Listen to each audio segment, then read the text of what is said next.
Es considerada por las autoridades como una de las más peligrosas criminales del continente.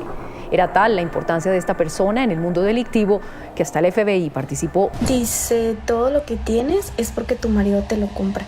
Pues ni modo que me lo compré el tuyo, pinche envidiosa. In the heart of South America lies a story that reads like a Hollywood script, a tale of crime, passion, and the relentless pursuit of justice. Meet Wanda del Valle Bermúdez. Mi nombre es Wanda del Valle Bermúdez Viera, tengo 27 años. Yo estoy en un patio de seguridad y extraditable. Surprisingly, however, she's hardly being talked about outside of South America, despite being such a ruthless figure that she was even awarded the nickname La Bebecita Del Crimen, which translates to the crime baby, thanks to her young age. And her story? Absolutely filled with twists and turns. It really does paint a grim picture of the criminal underworld of cartels. But wait, it gets even better. We even have Wanda on video, confessing to her terrible crimes. Yo estoy aquí con mi frente en alto. Sí tengo miedo de ser extraditada, tengo miedo de que mi vida corra peligro. Yo le pido perdón de mi parte a las personas que le causó daño. And if you follow our stories here on Deathdoor, you probably know how rare this is. So, without further ado, let's dive right in and get to know the woman from behind the myth. In the sketchy back streets of South America, where the sounds of gunfire drown out any hope of peace, we've got Wanda del Valle Bermúdez, kickstarting her journey to notoriety. And she's the talk of the town in cartel circles, known as none other than La Bebecita Del Crimen. Her rise to the top is the perfect reflection of a society tangled up in corruption and desperation. Wanda's story began in the heart of Peru, a country where the beauty of the landscape is often overshadowed by the brutalities of organized crime. She wasn't that much different from any other girl born into the poverty-stricken side of town. Wanda's early days were marked not by idyllic childhood play, but by a keen awareness of the thin line between poverty and sheer survival. And to make matters even worse, political instability and corrupt governance were the norm in her Peru back in the day. So you can imagine how hopeless young Wanda must have felt. You probably get what I'm hinting at. Wanda was not initially a criminal mastermind, nor was she ever inherently malicious. So how did she end up becoming a drug cartel kingpin in her own right? Well, her criminal career began when her path crossed with a man known as Maldito Cris, a notorious figure within the Tren de Aragua cartel, also known as one of the most powerful cartels in Venezuela. You'll soon learn that this relationship was pivotal for Wanda, as it marked her entry into a world where law had little to no real meaning. Wanda's involvement began with small, seemingly innocent tasks given to her by her lover. Each task, whether passing messages or managing secretive financial transactions, drew her deeper into the intricate web of cartel operations. She was depicted in news reports as a figure who, while initially peripheral, became increasingly central to the logistics and operational strategies of the cartel. You could say that this is when Wanda got her first taste of the dangerous life, and she became hooked. That being said, her role expanded under the pressing needs and opportunities provided by the cartel. The organization, which spread its ever-reaching tentacles throughout both Venezuela and Peru, found a useful ally in Wanda. Her sharp wits and freakishly calm demeanor allowed her to successfully rise through the ranks of the cartel. And, thanks to her young age, she was affectionately nicknamed La Bebecita by her fellow gang members. However, her rise was not without personal cost. But don't just take our word for it. How about we hear La Bebecita explain things better in her own words? That's right, there's an extensive interview with none other than Wanda herself. A rare occurrence as far as cartel leaders go. In it, we hear her confess to fears of extradition and the dangers she faced daily. Not just from law enforcement, but from rival factions within and outside the Tren de Aragua cartel. Despite these fears, she presented a facade of bravery and resilience, stuff that's essential if you want to survive in such a treacherous environment. Yo estoy aquí con mi frente en alto.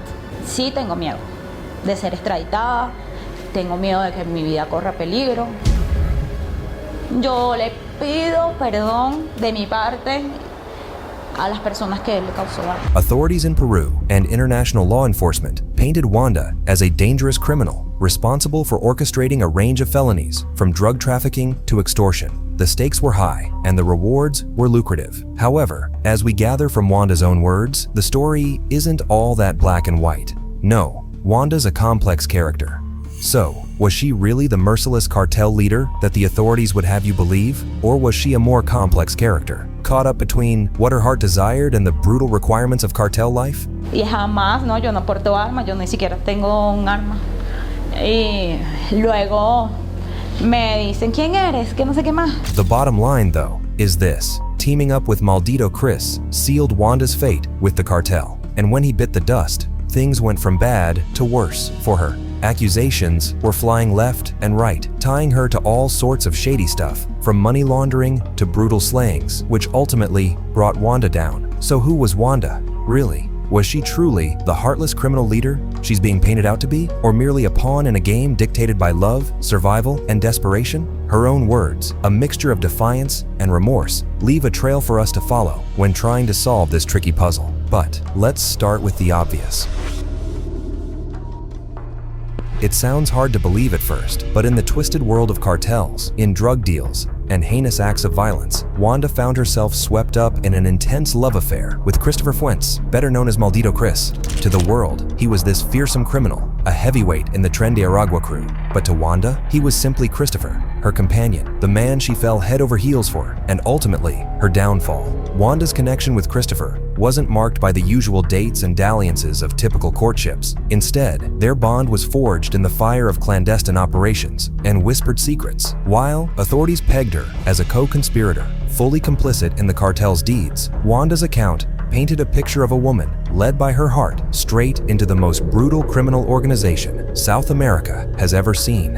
As shared in her emotionally charged interview, Wanda didn't see the operations of extortion, drug trafficking, or arms dealing in black and white. Rather, she saw the gray areas where love intermingled with survival. Their relationship represented a complex dance of power, affection, and manipulation. Christopher, with his charismatic personality and dangerous allure, introduced Wanda to the stark realities of cartel life, where loyalty is prized even above morality, and love is often a currency traded as freely as bullets. He was a man who navigated the underworld with an iron fist, yet, according to Wanda, he held a different kind of power over her, one that wasn't enforced by fear, but rather anchored in the affection they shared. In the shadow of her lover's dark dealings, Wanda took on roles that, while adjacent at first glance, were crucial to the cartel's operations. Her tasks, although described by her as indirect and non-violent, invariably supported a network steeped in criminality. This duality of her role, as both an intimate partner and a logistical aid, crafted a complex role that Wanda says she struggled to reconcile within herself. This exploration of love amidst lawlessness also delves into emotional dependency and fear, masked as devotion. After all, by Wanda's accounts, her entwining with Christopher brought her not only into the physical dangers of cartel reprisals and law enforcement crackdowns, but also into an emotional battleground where every day could mean the difference between life and death. When facing the precipice of capture and the liquidation of their shared life, Wanda's narrative didn't lean towards heroic gestures or dramatic escapes. Instead, it carried a tone of quiet resignation and a lingering disbelief over how far she had come, and at what cost. Lo amo y lo extraño. Porque todos tenemos un corazón. Me recordaba siempre lo que él me decía, que él no iba a pagar cárcel. But that's not what the authorities are saying, though. You see, they're saying that she's far more dangerous than she's letting on. In fact, some believe that the very interview we're watching is cold, hard proof of her manipulative nature. This begs the question, was she actually a willing participant all along? Can we even believe anything she says? Well, in order to get to the bottom of things, we first have to understand the tricky landscape in which this story unfolded. As people in Peru would tell you, corruption is basically a household name. You see, Peru's got a bit of a reputation when it comes to crime, and let me tell you, it's no joke. From bustling cities all the way to remote villages, you've got this constant undercurrent of danger lurking around. And albeit not as prevalent as in, say, Mexico, cartels in Peru are still running the show. And it's not just petty theft or occasional scuffle, either. We're talking serious stuff like drug trafficking, extortion, and extreme violence. It's pretty safe to say that locals and tourists alike have to always watch their backs. Well, Wanda del Valle Bermúdez was born into this chaos. In many ways, it's all she's ever known. Needless to say, her narrative, when set against the dangerous backdrop of Peru, echoes larger systemic failures that are beyond her own control. And we didn't even get to the corruption bit. Yes, corruption ran rampant where Wanda was born. And who was there to take advantage of it all? The cartels, of course. In fact, their influence seeped through basically every possible crevice of society. Wanda's own account, colored by her intimate and dangerous brush with cartel operations, paints her as a bystander, caught in the crossfire of her lover's sadistic activities. But with every crime linked to her name, public and legal perception pits her not as a victim of circumstance, but as a key player in the perpetuation of violence and destruction. So, as Wanda's story unfolds in this environment, you truly begin to wonder, is she a perpetrator molded by her surroundings, or merely a pawn in a larger game of power? Yo nunca recibí ningún dinero de ningún tipo de extorsión, de ningún trata de blanca, nada. Interesting parallels can be drawn between Wanda's situation and Peru's ever-present fight against the cartels. In regions where they operate, law enforcement struggles with the dual threats of violence. Authorities, who are too scared to stand up to the cartels, usually end up on their payroll anyway, so you can't blame people for thinking that the situation is pretty hopeless. Wanda's interactions with the Tren de Aragua, a cartel notorious not just for its criminal activities, but for its alleged connections with certain corrupt factions within the political and law enforcement spheres, suggest more than just criminal complicity. They hint at a systemic rot that allows figures like her to rise and thrive under the protection, or at least the blind eye, of a flawed system. Even in her interview, Wanda often appears to be a woman torn between fear and defiance. She speaks of her actions within the context of survival, hinting at pressures that go beyond simple choice into the realms of coercion and necessity. Cometió sus delitos, tuvo sus errores, pero él, no yo. Una cosa es lo que él hacía y otra mi persona. Whatever you might believe, one thing that became apparent during Wanda's subsequent trial was we shouldn't get lost in solely judging Wanda's actions. We should also look at the larger picture that's at play here, and that is Peru's very own societal structure. Wait, did we just mention a trial? You heard that right, but how did she get caught? This brings us to our next chapter in Wanda's story. Imagine the scene. It's early morning in Bogota, a city that never really sleeps, caught between the bustle of daily commerce and the whispers of clandestine deals. This is where our tale takes a dramatic twist, as Wanda del Valle Bermúdez, the infamous La Bebecita del Crimen, finds the long arm of the law finally catching up to her. After months of ducking and diving, the chase ends not with a bang, but with the click of handcuffs in a dimly lit alley. But isn't Bogota the capital of Colombia? What was she doing there? You see, around 2023, things got a bit messy for Wanda and Christopher. Well, they got messy for Wanda, but Christopher ended up paying the ultimate price for it. Pues él cayó al piso y le siguieron disparando y lo que dicen es que... The fact is, after a regular run-in with the authorities, Christopher met his fate after an officer named Victor Revoredo managed to shoot him, thus putting an end to his and Wanda's Bonnie and Clyde type romance. And you didn't think that Wanda would just sit there and take the loss, did you? Of course not. She decided to place a bounty on the colonel's head and hired a professional hitman to take care of the job for her. This is where we start to see that Wanda does indeed have a darker side, one that she tries to conceal during her interview. But that's the thing about revenge. It never works out the way you want it to. The hitman got intercepted before he could cause Victor Revoredo any harm, and with that, Wanda had to go out on the run. For the first time ever, she was alone in all of this. The partner she said used to guide her through the tricky labyrinth of cartel life was gone, and thus, Wanda became a full-fledged fugitive. She even changed the color of her hair in order to remain undetected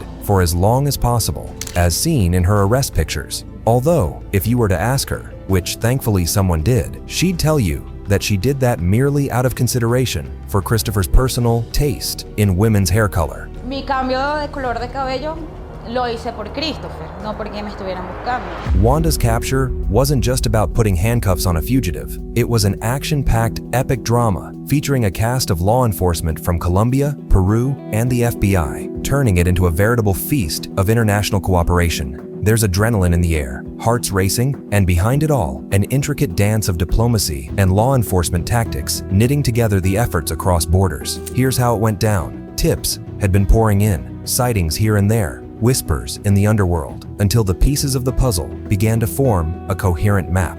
On that fateful morning, as the city hummed with the early rush hour, a joint task force moved stealthily into position. The operation was a culmination of months of surveillance, intelligence sharing, and the kind of international collaboration that sounds more like the plot of a spy movie than real life. Fue capturada en una casa ubicada en el sur de la capital del país, en la localidad de Usme. Dicen las autoridades que esta mujer allí vivía junto a una familia que ella había tomado una habitación en arriendo. The moment of capture was almost anticlimactic. Wanda, perhaps having sensed the tightening noose, had toned down her usual flashy persona. Gone were the flashy clothes and bold demeanors, replaced by a nervous woman trying to blend into the early crowd. Her nerves undoubtedly frayed. As the law enforcement closed in, there was a brief moment of recognition in her eyes, a split second where acceptance met the fear of what was to come. Following the capture, the real complexities began. Extradition isn't merely about putting a suspect on a plane. It's wrapped in layers of legalities, politics, and paperwork.